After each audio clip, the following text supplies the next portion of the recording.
All right, for segment 2 today, we're going to continue on talking about Palladium Fantasy. Since this is our last week on Palladium Fantasy, we're going to just opine about it a little bit compared to other games we played, what we like about this, what we don't like about it, where we think some improvements could be made, and just generally why, even though we don't play Palladium Fantasy a lot, we both have played it. I was in a campaign with Heathen Dog, and just generally why we think that you guys out there should play it. There we go. And segment 2. I'm going to start, Kenny. You're way more into Palladium than I am in terms of experience. This doesn't mean he necessarily likes it better than I do, but No. It's just he's I've played it a lot more, and he's I've run it more. Yeah. Yeah. So what I don't like about most Palladium books and Palladium Fantasy is no different. It's layout. The layout is bad. The only good part of this book is the spell layout. It gives you the spells where they are by level, and then it gives you the spells in alphabetical order and the page number. That's amazing. It's the only part of the book that's actually laid out correctly. Everything else is bad. It's just a bad format. Stuff is in the wrong place, especially race and attributes. They have rolling attributes first. No, you choose your race first because it affects your attributes. Stupid. It's a dumb mistake, and he'd never fixed it. I don't like it. Do you think he cares? Probably not. He's getting ready to retire, right? Well, I mean, I don't know if he's getting ready to retire right away, but he has announced that his successor comes from Savage Worlds. Yeah. You got me saying Savage Lands now. I got to stop doing Savage Worlds. Hold on. What's this? Mechanoid Invasion, Thief Moderns template, pick lock, driving, mechanical tools, not much else. Thief not helping. Some people war versus Mechanoids. Wait, what? I don't know where he went with that. I don't know where he came from with that, but okay. But Kevin says improvements, editing. Yeah. Yes, I will agree with that too. Not only the format, but there's when it was, he had a real chance to improve the editing from revised to second edition when he was bringing Palladium Fantasy up to the rest of the Palladium universe, multiverse games. When he, as some people say, riftifying it. Yeah, riftifying it. Had a chance to fix all the editing mistakes, but instead, like all Palladium books, it seems to be just cut and paste.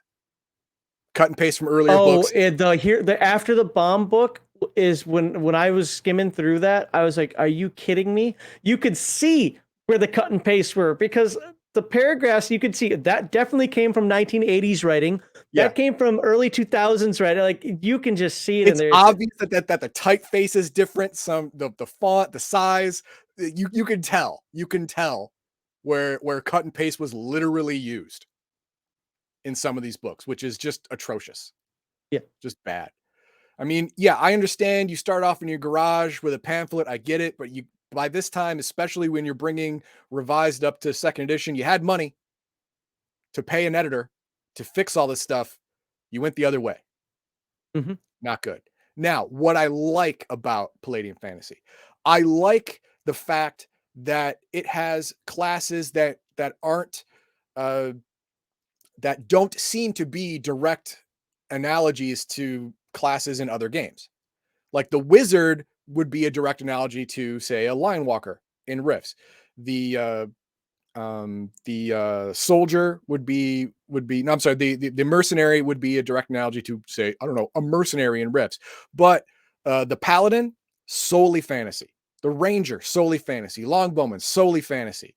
They have many OCCs in this book that are obviously for Palladium Fantasy and don't fit in the other systems as a cookie cutter drop in place type thing. And I like that. I kind of like that. If you're not going to go off rifting and do all that rifting nonsense going into other places in the multiverse, and you're just staying in Palladium Fantasy, it's a good deal. I'm glad that wasn't changed when it got riftified in second edition. I'm glad it wasn't changed. I'm happy that they kept these classes that are niche to Palladium Fantasy. Vagabond. The Ranger solely fantasy. Well, you're not going to find a Ranger in any of the a Ranger like this in any of the later formats because it's more modern day. After this, it gets more modern day or post-apocalyptic. So you're not going to find a Ranger class. You're not going to find a Paladin. A Paladin is not a Cyber Knight. Cyber Knight. So It's I not a hear them Cyber compared Knight. all the time. They Let's see, do get chat gets compared all the angry at time, you on but that one. they only get compared because of attitude. Everything else completely different. The OCCs work completely differently. What else do I like about it? Just like all Palladium books, the world building is the strength. The world building is strong, and in the Palladium fantasy book is no exception. In Rifts, you have to buy world book or source books to get more world building. In Palladium fantasy, it gives you it in the back of the book. It gives you this world in the back of the book. Everywhere, the whole supercontinent is laid out for you. The identities of the people, where they live, their dispositions toward one another, their internal politics, sometimes plans for the future. It's all laid out for you. So as a game master, this helps immensely in creating a campaign. And it even gives a starter adventure. Actually, no, I don't even think it's not even a one shot, which most main book starter adventures are just one shots. This one, I don't believe you can do it in one game session. So two things about this comment. Number one, Green Bay Packers. That means from now on you're no longer allowed to comment. Races in the back of the book are dumb. Actually, this is one of the things that I've had people not give me crap about, but like strongly suggest, and it goes on two sides of the fence. Some people hate the idea of character creation before knowing the rules. Mm-hmm. Some people want the character creation in that typical flow format where it's like you make the character, the book flows kind of in the same process of how you play the game. You make the characters, then you get your skills, and then you figure out your spells, and then all of a sudden you're playing the game. You figure out combat after that. I see both sides of that coin. Like for mine, I haven't decided exactly how I'm going to do it, but I will tell you that I love the way Hyperborea, at least the second edition, Astonishing Swordsmen and Sorcerers of Hyperborea, is laid out, because you're like 2/3 the way through the book by the time you're done creating your character. But every step of the way has everything. Mm-hmm. Attributes. When you're done with attributes, you know everything about your attributes, or ability scores, it's called there. Character classes. Boom. When you're done with the character class that you have picked, you know everything about it from that point and moving on. But having races when you're selecting your character at the back of the book, that is a bit weird. But maybe he saw it as lore. I don't know. I unfortunately can't answer that for him. Which is strange. You don't want that at all, because it affects the very first thing you have to do, which is, of course, roll your stats. Yep. So you want to do that first. Now someone also put in there like, oh, I don't think there's an adventure in the back of the book. There is. I'm gonna go to it right now. While you're looking that up, all publishers should take a clue from OSE and Swords and Wizardry for layout and editing. Yes, OSE has the pronoun problem, but they're British. What do you want? And the publisher's a douchebag, but the developer of the game is all right. What? Talk to Aaron the Pedantic. Yeah, talk to Aaron the Pedantic about it. I'm not going to get into that here, but the person who makes the game, again, he's British, so I kind of have to give him a pass for dumb pronoun use. But in terms of layout and concise rules, yes, and I love Swords and Wizardry. At least the version that I have, I absolutely love it in terms of there's a little bit of fluff mixed in, but so little that it's not bothersome at all. Wait a minute, the adventure from 1E was cut? Yes, the adventure from 1E was cut for second. Son of a biscuit. Rift's Wilderness Scout, he says the Wilderness Scout is close to a Ranger. I was going to say that as well, but I don't know enough about the Wilderness Scout to... It is close. Okay, then yeah, that's another mistake. That is another mistake. He cut out the gods, he cut out the adventure. I know, right? The gods I understand, because you want to make money, you do a second book. But initial adventure, you have to have that. in your main And book. I think every game should have that. Even a Dungeons Yes. and Dragons clone type game should have an introductory adventure. Yep. If for no other purpose than to do it like what Beckme did, which is like, this is how you play a game. Get Right. those new people in. That's one of the Yep. things that I'm dealing with my game is that one of the reasons why I'm hemming and hawing so much with the game that I'm writing is the fact that I want it to be concise. This is rule. Let's use like the OSE format. This is rule. This is rule. This is rule. Reading stereo instructions, as somebody said. But I also want to target it towards people who haven't played games before.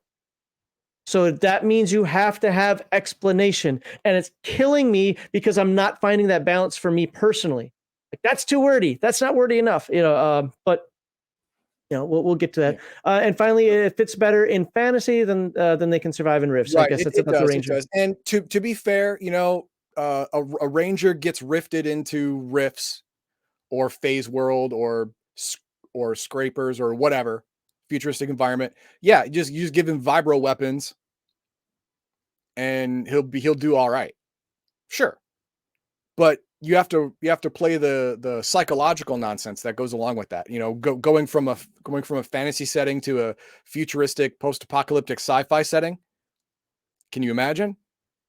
The whole Yankee and King Arthur's court reversed. That's weird. He's gonna have some trouble with that. But yeah, you have to roll for that. Yeah. I have a rule about mechanical keyboards. If I can hear you type, I will spill something in it. Yeah, no. Keyboards should not make noise. I do have a mechanical keyboard. I have a Cherry Silent. My wife had a mechanical keyboard. I think it was a green or a blue. One of them that are supposed... No, those are loud ones. Brown or a red. That's supposed to be a little quieter. I made her get rid of it. No, I do not want to... This is not an office. I do not want to hear you type. And people who video game stream, this is one of the biggest complaints for video game. Now, some people love it. There is a group of people that love it. But most people will stop watching video game streams over audio issues, whether it's bad audio, echoing all over the place. And keyboard clicks are a known issue. Twitch has talked about it in their suggestions on times. Like, you don't actually want those picked up. Most people don't like it. And if they don't care, like I have misophonia, but it really doesn't apply to the keyboard clicking. It's just annoying over the course of time. Yeah. Yeah. Okay. So they cut the adventure out of the book. Every main book should have an adventure in it. At least a one shot, so you can actually play and have new players get used to the rules, get used to how the flow of the game works. And they had it in first edition, but apparently they lost it. I didn't even check, because why would you do that? Why would you take it out? That doesn't make any sense to me. Oh no, wait, it does make sense. You couldn't copy and paste it because it had no SDC and the other, there's some other minor changes, but mainly the SDC probably. So you couldn't copy and paste it, so you had to cut it. That's dumb. Stop it. I got two more comments to put up, and then I'll give my side of it. First is, hey, to be fair, look, I'm from Minnesota. The only sport I still watch is the Vikings. So, but I actually like the Packers. It's the Bears I hate. And somebody was wearing a Bears shirt on a live stream recently, and I said, I can't watch your live stream because you're wearing a Bears shirt. I hate the Bears. I don't even want them in the NFL. I know they're one of the oldest teams ever. I don't care. I hate the Bears. I also hate the Ravens because they let a murderer stay and play on the team. But I actually like the Packers. I have to admit, I like the Packers. Of course, I'm going to root for my Vikings over the Packers, but I like the Packers. And then there's... Armin said, hate podcasts and 2 call-in interviews sound like the caller sitting on the toilet. I hope that's not us. like I'm gonna be a bit more flexible with people that call in for 5 minutes than I am for like Heathen Dog knows stays for a half hour. Yeah, and Heathen Dog knows, because we've talked about it for years over some of this stuff. Like especially when the live stream is going on, I'd be like, look, you guys have to stop making this. You got to stop. Be professionals. Yeah. So we try to work on the audio here, and to be fair, video is important as well. Now, again, I'm not an audio engineer. I know some people think I am. I do work in AV, but I'm not an audio engineer. But there are some things about audio I know. But my setup is only. I don't know if I can lift it up. Can I lift it? And nope. And you just broke it, because now I can't hear you. Anyway, I want to. Darth aiming would be entirely different. No. If this is an ongoing conversation in chat about a ranger going into rifts and how a rifle and a bow. No. You need to get a new weapon proficiency to use a rifle. So it's going to start at level 1. So he has to relearn how to shoot. So yeah, there is no seamless transition there. Can we hear you now? Max, can you speak? Can you even hear me? Can you hear me? No? he tried to show you something and completely broke his setup. I like that. That's funny. Can you hear me now?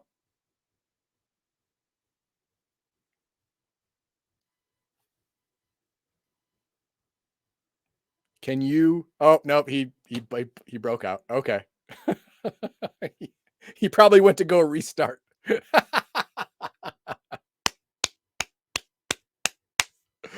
Oh, that was good. So let's see. Before Max comes back and gives his thing. So they took out the adventure. That's bad. The format of the book is bad. There's placements for wrong things.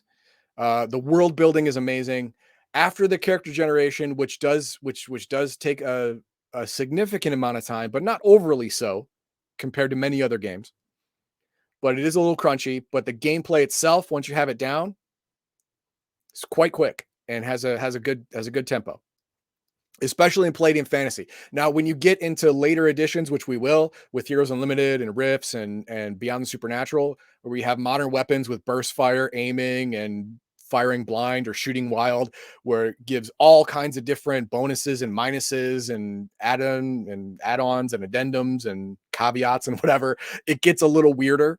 But for Palladium Fantasy, it's pretty straightforward.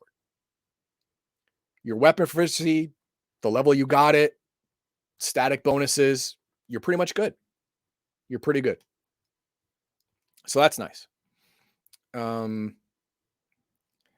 What else?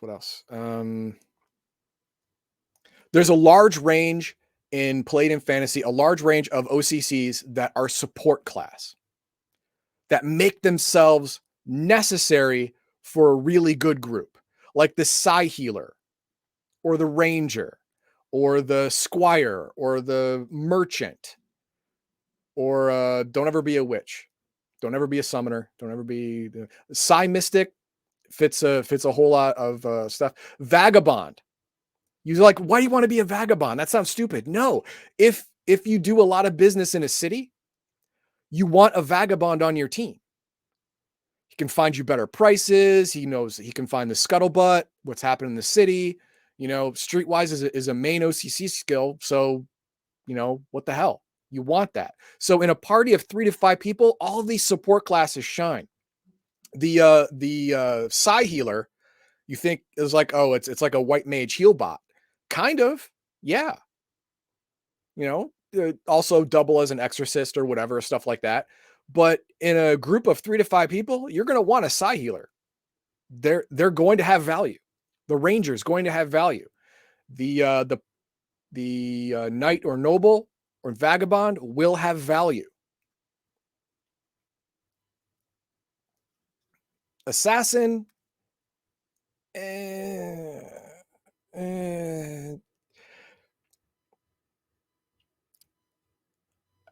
a good aligned group, I'm having trouble, thinking an assassin could be an assassin. For a good or first half of selfish alignments, I would change assassin. I would rename it spy, and that would be good. But to be fair, in many games, in game systems, putting an assassin character class in gives people trouble. Really gives people trouble because you're an assassin. You kill people for a living. You kill people for money. Good guys usually don't do that. So I get why a lot of people don't like putting assassin classes in. I get it. Nerdy Ogre says a Psy Healer is the golden key. You can go through any territory practically unmolested. Like I said, in a group, huge value. Huge value. Change assassin to 007. Secret agent. In a in Ninjas and Super Spies or Heroes Unlimited, they do have secret agent type stuff. And that's what Assassin turned into, secret agent. And it works great because you no longer have to be a murderer.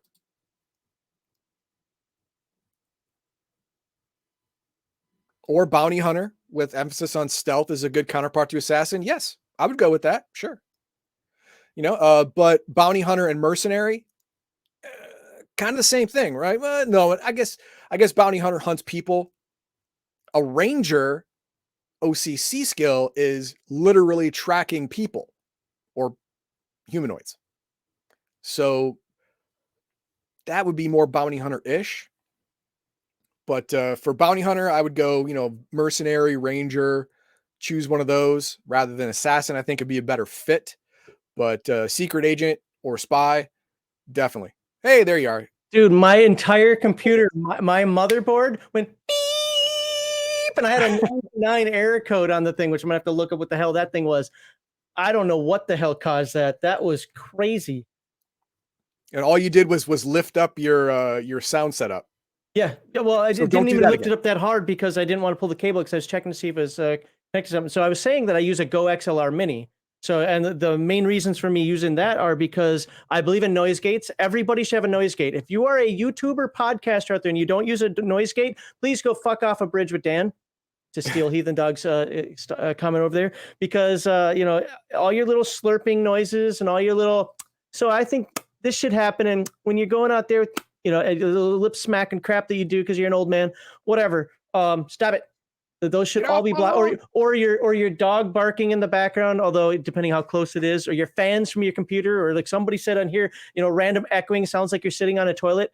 Not for the call-ins, but for people who are YouTubers, get a noise gate. If you're not using a noise gate, I hope you have 0 viewers for the rest of your life.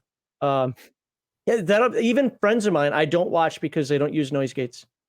It's not a compressor. It's not what are some of the other things? You don't have to EQ it. If you want to, you can, but you need a noise gate. So, anyway, it says compressor limiter. Well, compressor limiter, I don't think necessarily should be. Now, for me, it is needed because I like to scream. Yeah, that's where you need the compressor limiter. For people. Now, I don't think Heathen Dog necessarily needs one because he doesn't shout into his microphone like I do. So, and when I do, it's for effect. So I want that effect. Yeah. So, but like me, I definitely start talking louder and I'll be like, oh my God, and that's where the compressor comes in. Hashtag noise gate. Yeah. Oh my God. So I finished talking about what I like and don't like about Palladium Fantasy. You are really quiet to me. So you go ahead and tell us what you like and don't like about Palladium Fantasy. So what I like about Palladium Fantasy, and I think you covered some of this, is there's a little bit of uniqueness to it, even if it is still typical tropes. I mean, it still has your elves, your dwarves, your kobolds, your goblins. Now, as much as I rail against those things being player characters in Dungeons and Dragons, this is not Dungeons and Dragons.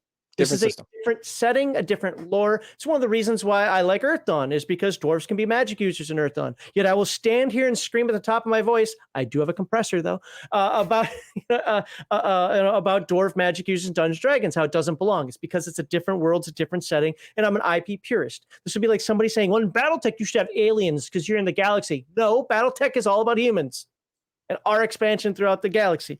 So you don't change like that. But see, Palladium has a great take. The lore, the setting lore, whether it's just a little bit given in the book or all the books that come after it, setting lore is amazing for Palladium. Let's see what else. I mean, I do like the OCCs. I actually like the system as a whole. I have a caveat to that, but I like the system as a whole. For the people like, you roll a D20 here and you roll percentile there, you can never figure it out. How can't you figure it out? It's very simple. Are you fighting someone or are you trying to do something? There you go. If you're fighting someone, roll a D20. If you're trying to do something, aka a skill, roll percentile dice. And if you look at the skills in Palladium, this is not true 100% across the board, but it's definitely true with a lot of them. I would dare say the vast majority of them. Most skills in Palladium aren't one action or one round events. They're things that take time, a minute, 2 minutes, 20 minutes, whatever, to do effectively. So there's a difference, again, between rolling in combat, your D20, something that you're doing, knocking out like that, and something that's going to take you 10 minutes to perform. So I do not understand at all, any way, shape, or form. It's like the game's too complicated. It's just too many dice. I mean, and we did a reaction video on that. There we go. About what, a year Yeah. and a half ago, where somebody's like, Palladium Fantasy is just too hard, or not Palladium Fantasy, it was Rifts, but Rifts is just too hard.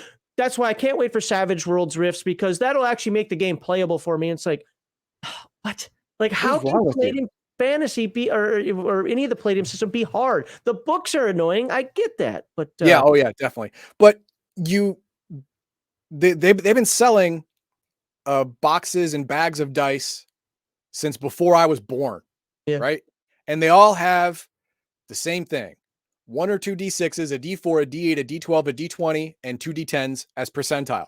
That's all you need to play this game. That's it. That's all the dice you need. How hard is that?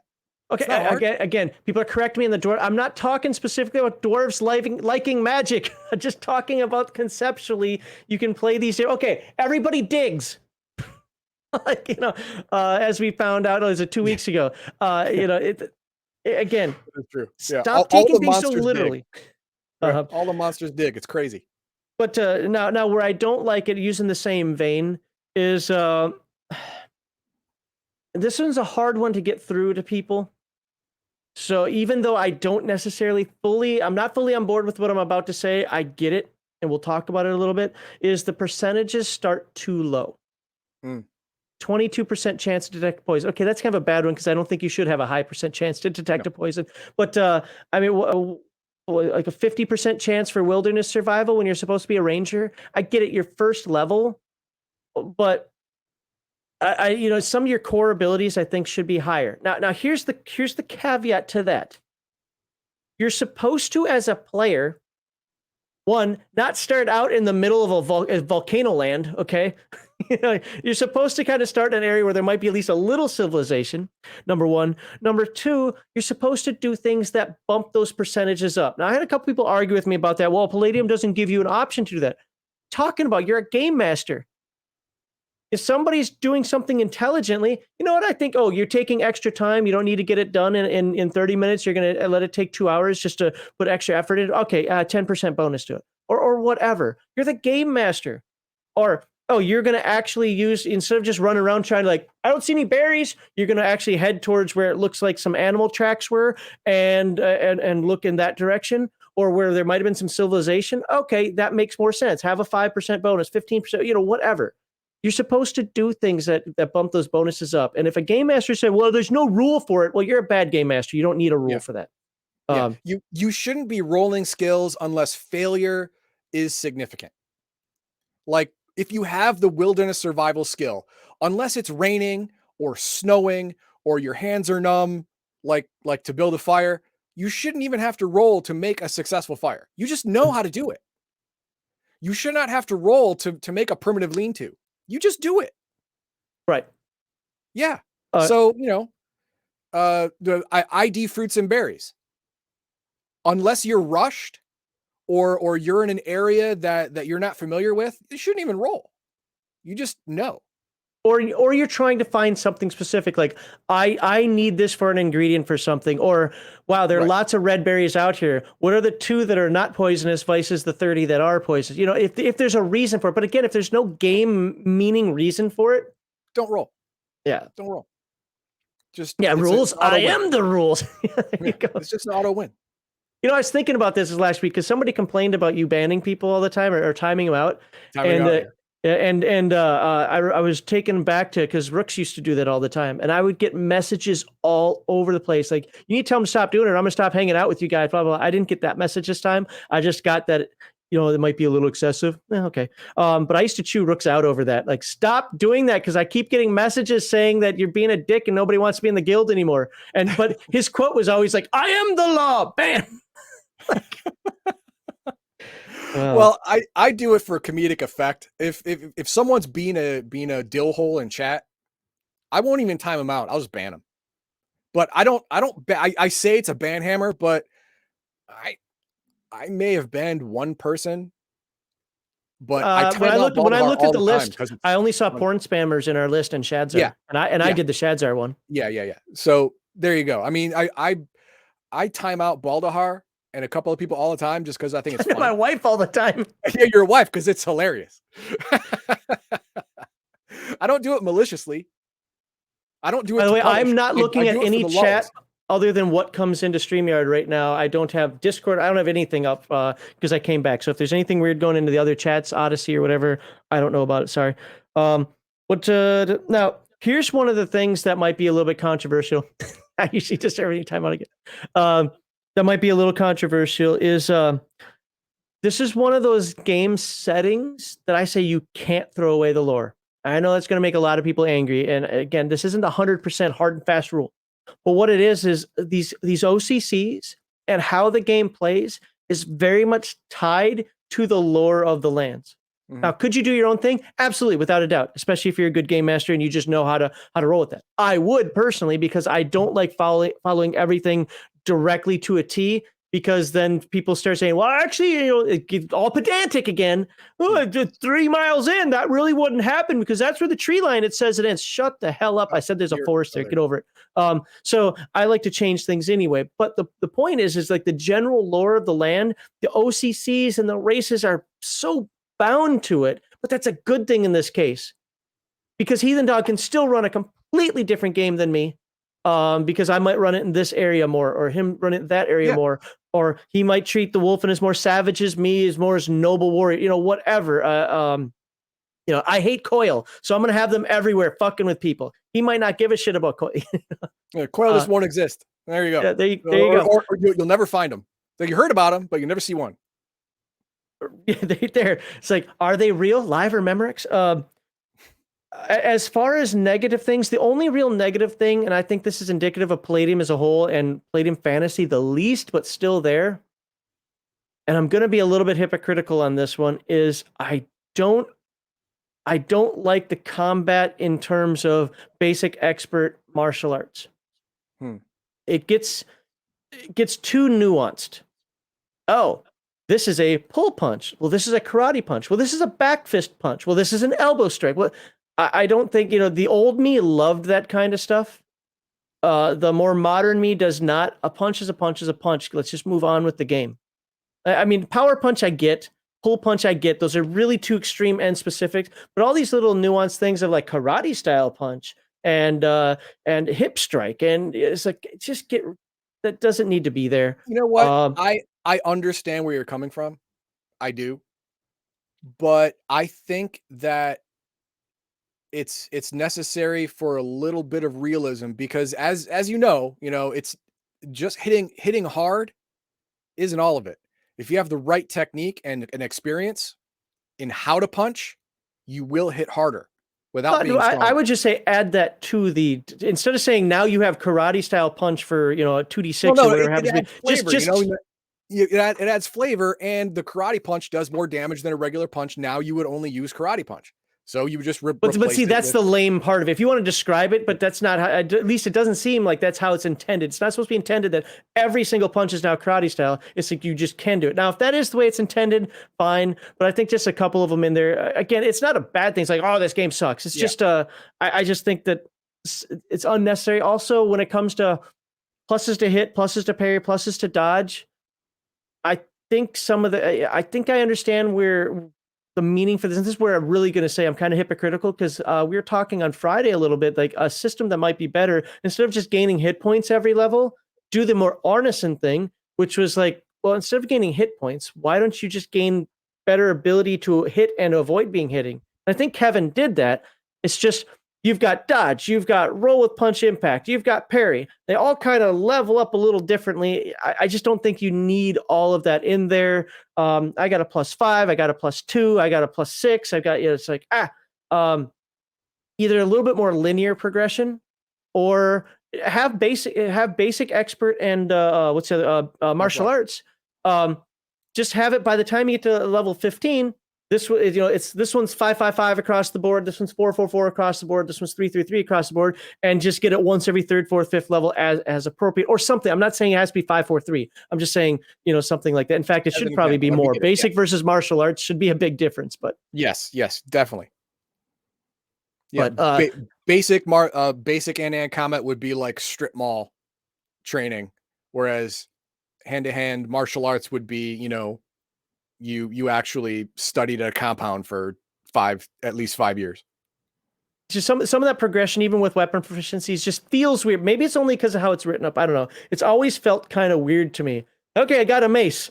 I get a +1 to hit with this at levels 1, 5, 8, 15. Like, okay. I mean, it makes sense. Don't get me wrong. The rules make sense. It just becomes weird. It seems awkward to you. I get it. Yeah, like with my sword, I get it at 2, 4, 6, 8, 10. But with my mace, I get it at 3, 6, 7, 8, 9, 15. It's like just make that stuff all linear. Again, it's a game first, and this is goes back to the bow thing we were talking about. It's a game first. Now, again, I'm not saying that I think all the rules in the game should be changed. In fact, I think only the editing of the book needs to change. Need to change. But I'd like to see just a little bit more, not simplicity, consistency. But again, but to be fair, it's not necessary. It's just like I said, I was trying to find a negative. Some of the spells. So we talked about that when we were doing the spells. Some of the spells like adhesion, carpet of adhesion, are a little broken. Yeah, a little broken. To be fair, there are a lot of games that have that 1 or 2 abilities or 1 or 2 spells that are just broken in gameplay. Well, what I like about the spells, it was a turnoff at first, but what I like about them is the spells in Palladium remind me of the spells in Earth Dawn. Yes, Palladium came first, but just using that analogy in that they're not the typical magic missile, lightning bolt, fireball, grease. Sure, they do the same things. You can look at Earth Dawn. All 4 of the casting classes start at the beginning with, I've got Earth Darts, I've got Mind Dagger, I've got Ephemeral Bolt, and I forget what wizards get. Oh no, it's another magic. It's Spirit Grip. It's all the same basic thing. I get it. It's all the the D4+1 magic missile type stuff. But they're different and nuanced. But then you have razor orb for the wizard, and you get some really weird illusionist type things. And the elementalist is all of a sudden walking into fire pits and healing himself. You're like, what's going on here? So things. Chilling circle for the Nethermancer spins in a circle, and now he keeps evil things at bay. They're more interesting, and I think the Palladium system has more interesting spells than Dungeons and Dragons, but it could just be because we've played Dungeons and Dragons so often and so long and for so many years that we're just used to what they are. So I don't really have too much else. I enjoy Palladium. I would like to play more Palladium Fantasy, but I'd want to do it with a game master that I trust. I gotta say, I don't think that game mastering Palladium is something that just anybody can pick up on a whim and do. I think you have to be a good game master for it. Again, it sounds elitist. I wouldn't run Palladium Fantasy, and I have experience with the Palladium system. It's just, I think it does require, between the psionics and the weird types of magic and the rune weapons and all the things that you can do with it. I would want to play in a good year-long campaign before I decided to run it myself. Just me. Now, TMNT can start tomorrow. But there we go. That's I think that's I don't think I missed anything. Then again, I'm still thinking about what the hell happened to my computer while it locked up. So all right, that was good. Yeah, I really don't have anything else. I don't think we need to drag this segment on unless anybody in chat has any final things or anything I missed while I was away. Oh, go ahead. We both clicked it. Yeah. Yes. I can see this. It's especially in later iterations. First edition Palladium Fantasy, no, it's much easier. Second edition Palladium Fantasy, it gets a little more complicated, and then after that, then yes, a good amount of play experience is necessary to run a Palladium campaign. Especially riffs. My God. Oh yeah. And it isn't because game masters are stupid. It's the fact that players can do so many weird things. And the book is laid out so poorly that when you're trying to adjudicate anything, having to look in the book to get a ruling is torturous. And in sci-fi, and to be fair, Rifts might be more post-apocalyptic, but people treat it like sci-fi. People want scientific explanation rules. Yeah, they want the Star Trek technobabble to make sense. Yes. Yeah. When sometimes it just doesn't. Sorry, man. Sometimes it's just the way the game works. It has nothing to do with real life.